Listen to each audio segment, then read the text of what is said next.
So picture this. It is 2006. Oh, I know exactly where you're going with it. Right. You turn on your television, and there is a Finnish heavy metal band on stage. But they are dressed as literal monsters, like full rubber monster masks, giant axes, pyrotechnics going off everywhere. It was completely wild, especially for a stage that is, usually reserved for these super polished, sparkly pop stars. Exactly. To a casual viewer, it just looked like a bizarre cultural fever dream, just a gimmick. But to a team of complexity scientists analyzing the contest decades later, those monsters weren't a joke at all. No, not at all. They were actually a perfectly executed strategic mutation. Right. A mutation in a 70-year evolutionary arms race. And you are listening to this right now because you appreciate that kind of hidden architecture in the world. You like pulling back the curtain to see how things actually work underneath it all. Yeah, and today we're pointing that analytical lens at something famously, almost defiantly frivolous, the Eurovision Song Contest. It really does sound like a joke at first, doesn't it? Taking the absolute peak of glittery wind machine pop culture and treating it as a hard science experiment. It does. But we have this incredible source material for our deep dive today. It's an April 2026 study out of ETH Zurich. It was published in the Journal of the Royal Society Open Science. And the researchers on this, Dirk Helbing and Luis Amaral, they essentially set out to prove that this sequined singing competition is actually the perfect petri dish for studying complex societal systems. Exactly. The mission of this deep dive is to show how Eurovision actually maps the exact same systemic dynamics that dictate academic research, business survival, and, institutional adaptation. Okay, let's unpack this, because I'm stuck on the very first step here. How exactly do you put art and culture into a spreadsheet? Right, that's the big question. I mean, music is inherently subjective. You can't just slap a ruler against a catchy chorus and say, yes, this is 3 inches of catchy. Well, that is the fundamental hurdle for, any computer-assisted social science. To understand the evolution of the contest, the researchers literally had to translate art into quantifiable data. So they didn't just sit on a couch and binge watch 70 years of television. No. The team at ETH Zurich, and they were working with Luis Amaral, he's a complexity scientist from Northwestern University, they executed this massive multi-level analysis of nearly 1,800 songs. 1,800, wow. Yeah. And they didn't just log who won and who lost. They measured every single song against more than 35 specific metrics. I am trying to wrap my head around measuring a song 35 different ways. I mean, I get measuring the tempo, right, or the length of the track, but how does an algorithm actually quantify a subjective experience? So they combined classic historical data collection with modern audio analysis tools. They actually use Spotify's API along with natural language processing. Wait, so they use the actual Spotify algorithm to listen to the music? Exactly. So instead of a human just saying a song is upbeat, the algorithms measure its actual danceability. How do you measure danceability? By extracting the rhythm stability, the beat strength, and the overall tempo. They also measure something called valence. Valence. Okay, what is that? It's a metric of the musical positiveness conveyed by a track. So it determines whether a song sounds happy and euphoric or if it sounds sad and angry. Oh, wow. Yeah, and they don't stop there. They run the lyrics through AI models to evaluate linguistic complexity, the emotionality, the subject matter. They are literally breaking down the atomic structure of a pop song. Just to see what makes a human being involuntarily tap their foot. That is wild. It's like sequencing the DNA of a catchy chorus. That's a perfect way to put it. And they have an uninterrupted fossil record to look at. That's the real advantage here, isn't it? The rules of the competition have basically provided a closed laboratory environment for decades. What's fascinating here is a point Dirk Helbing makes about this exact phenomenon. He noted that these days, anything that produces data can be investigated scientifically, and that explicitly includes culture. Right, because everything leaves a digital footprint now. Exactly. But Eurovision is uniquely valuable because almost no other major cultural event has been so meticulously documented over such a long period. I guess that's true. Yeah, the data on the songs, the voting patterns of individual countries, the structural rule changes over the years, it is all freely accessible and highly structured. Which lets you track how the participants mutate and adapt within those boundaries over time. So we have the DNA of 70 years of music mapped out. Right. When you lay all 1,800 songs on a timeline, what does the data actually reveal about human behavior? Well, the timeline reveals a very clear, highly quantifiable pattern of collective learning. And the researchers actually categorize this into three distinct eras of evolution. Okay, let's go through them. What's the first era? The first one is the formation phase. This runs roughly from 1958 to 1974. The early days. Black and white television, big orchestras in the pit. What did the algorithms see in the music from that era? Extreme diversity. Really? Just all over the place. Completely. During the formation phase, there was no established playbook for how to win. Nations sang almost exclusively in their native languages. The musical styles differed enormously, just depending on the geography. So you'd have like totally different genres back to back. Exactly. A French chanson with sweeping strings would be followed by this rhythmic Dutch folk song, which is then followed by an Italian ballad. Nobody was copying each other yet. Right. The data shows that the goal back then wasn't really strategizing to win a game.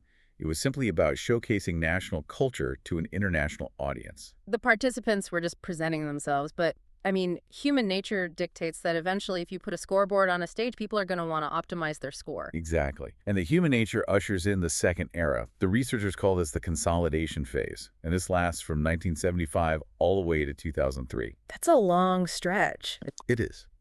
And during this time, the innocence of the cultural showcase basically faded. The participants began to systematically learn from one another. So the data shows them converging. Sharp convergence, yeah. Competitors started noticing what was scoring high with the international juries and the audiences. I don't know what was scoring high. Catchy, upbeat melodies, and simple lyrics that a multilingual audience could easily grasp. That became the standard. They identified the winning features and universally started adopting them. Okay, wait, I need to push back on this framing a little bit. Sure. Because we are constantly told in business and in academia that sharing best practices makes an industry better. Right, the rising tide lifts all boats. Exactly. I mean, if I'm a surgeon and I share a new, highly effective technique with other hospitals, the overall survival rate goes up. That is a good thing. Yes, in medicine, absolutely. So if every nation is adopting the most successful, catchiest musical elements, shouldn't the overall quality of the music be going up? Why is the data framing systematic learning as a negative thing here? Because you are thinking of optimization in a field where the goal is objective performance, like medicine or engineering. You want the highest survival rate or the strongest bridge. Right. But in a co-evolutionary system driven by human attention and subjective entertainment, the rules of optimization are entirely different. How so? When actors in a cultural system start influencing each other and sharing successful strategies, the inevitable mathematical result is a massive loss of diversity. Oh, I see. Yeah. The winning formula was identified, and as a result, the contest became highly predictable. Everyone converged on the exact same strategy, which, in an entertainment context, is fatal. It creates boredom. Ah, okay, that makes total sense. If one bird figures out a better way to crack a nut, pretty soon the whole flock is cracking nuts that exact same way, and all the other techniques just vanish. Exactly. Which is great for the birds, but incredibly boring for the birdwatcher. That's a great analogy. So what does this homogenized, ultimate nut-cracking technique sound like in the context of Eurovision? Well, the data pinpoints a massive, undeniable shift toward mainstream pop music, extremely high danceability scores, and overwhelmingly English lyrics. English lyrics. But so many countries don't speak English natively. Right. Historically, languages like French, German, and Italian featured heavily in the upper ranks of the contest. But during this consolidation phase, they were almost entirely replaced by English. Because everyone realized it was the most strategic choice. Exactly. The competitors realized that English offered the broadest linguistic reach for an international voting audience. It reduced the cognitive friction for the listener. It is an arms race on a treadmill. Yes. You are running as fast as you can, upgrading your production to include heavier dance beats, hiring the best Swedish pop writers, translating your lyrics to English just to stay in the exact same place as everyone else. Precisely. What used to be a unique competitive advantage is suddenly just the baseline expectation. I mean, if you don't have a danceable English pop track, you aren't even allowed on the treadmill. And, the researchers actually have a scientific term for that exact phenomenon. They call it the Red Queen effect. Like from Alice in Wonderland. Yes, Yeah. exactly. It's named after the Red Queen in Lewis Carroll's book. She tells Alice, it takes all the running you can do to keep in the same place. Oh, wow. That fits perfectly. It does. In evolutionary biology, the Red Queen hypothesis proposes that organisms must constantly adapt and evolve, not merely to gain a reproductive advantage, but simply to survive while pitted against ever-evolving opposing organisms. So in the Eurovision ecosystem, a danceable English pop song is no longer an edge. It is just the minimum viable product. Exactly. It's the baseline for survival. But wait, if everyone has maxed out their stats in the danceable English pop category, how does anyone actually win? What does the data say about breaking out of the Red Queen effect? The answer to that lies in the outliers. The study explicitly highlights countries like France, Italy, Portugal, and Spain. What are they doing differently? Over the decades, these nations have been conspicuous in their explicit rejection of the dominant trend. The natural language processing data shows they consistently continue to sing in their native languages, They just ignore the trend entirely. completely ignoring the established success factors of the Red Queen convergence. It's like playing rock, paper, scissors in a room where 90% of the people have mathematically determined that throwing rock is the most aggressive, optimal opening move. Right. If you know everyone in the room is going to throw rock, the only logical move is to throw paper. That's a really good way to look at it. So singing a French ballad in a sea of English pop isn't just stubbornness, it's throwing paper. Exactly. And the researchers frame this as deliberately leveraging cultural identity as a strategic mutation. In a sea of homogeneous English pop, returning to a deeply authentic, culturally specific sound breaks the baseline. Because it sounds fresh again. Right. When the standard is uniformity, the only way to gain an edge is through calculated deviation. That is how you capture the attention of a fatigued audience. Okay, so the players in the game are constantly adapting. They find a loophole, they exploit it, everyone copies them, the game gets boring, and then a few players mutate to stand out. That's the cycle. But let's look at the environment itself. If the game gets too predictable, the audience stops watching, the ratings drop, the money dries up. What happens when the system itself realizes it is dying of predictability?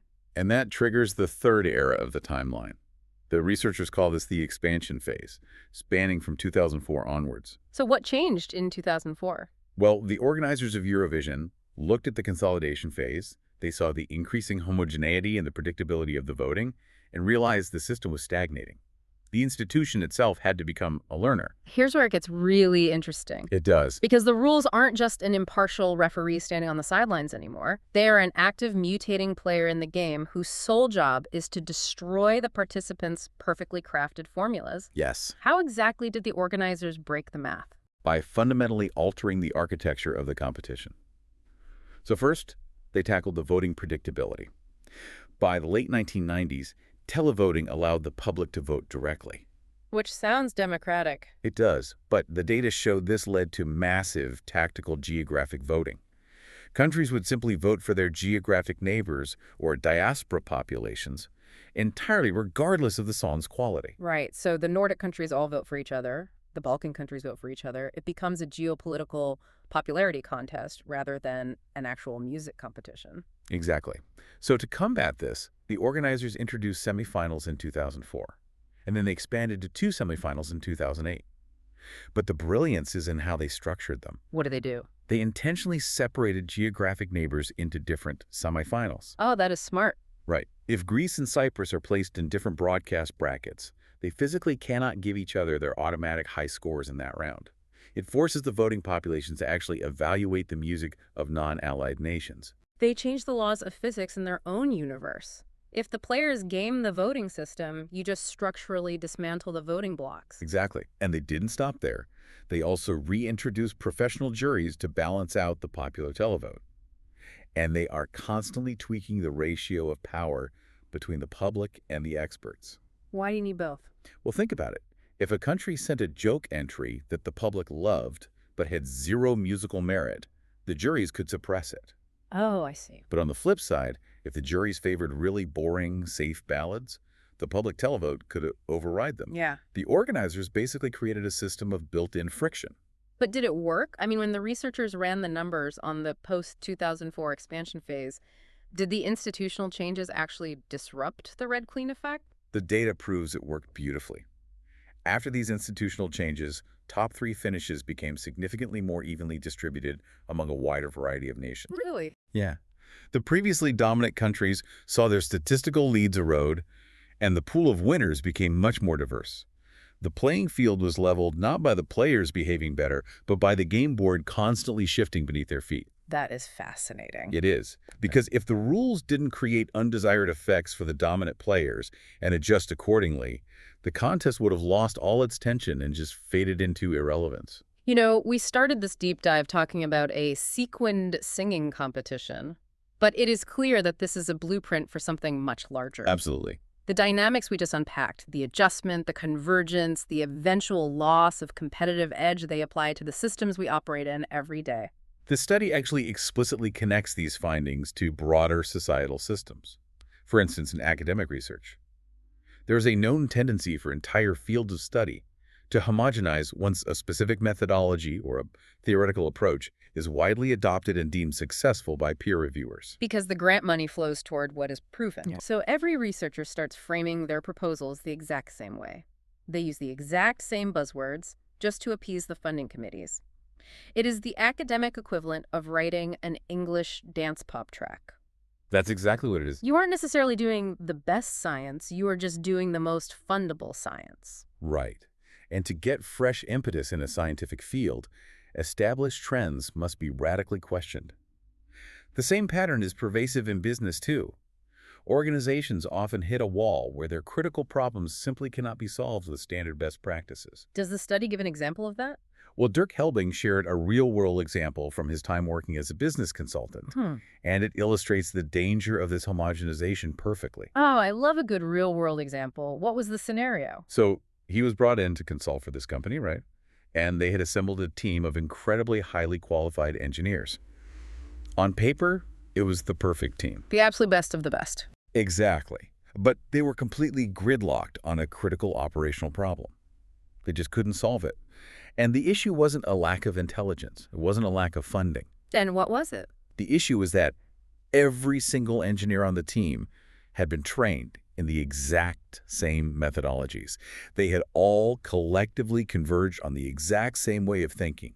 They were optimizing a flawed paradigm. They had all figured out the same way to crack the nut, Right. but the nut they were dealing with required a completely different tool. Exactly. So Helbing pointed out to the management that the company didn't need to hire another highly qualified engineer who thought exactly like the rest of the team. Because that would just be adding another person to the treadmill. Right. What they needed was someone who deliberately deviated from the established strategies. They needed an outlier who didn't know the rules of their specific industry, someone who could approach the problem with a completely alien perspective. They needed the engineering equivalent of a heavy metal band dressed as monsters. They needed a strategic mutation to break the gridlock. So what does this all mean for the concept of best practices? We're taught in business school, in art, in our careers, to constantly look at what the most successful people are doing, extract the lessons, and emulate them. We are. But this data suggests that the very idea of a best practice is actually a trap. Is a trap because it ignores the reality of coevolution. Actors learn from one another and react to changes.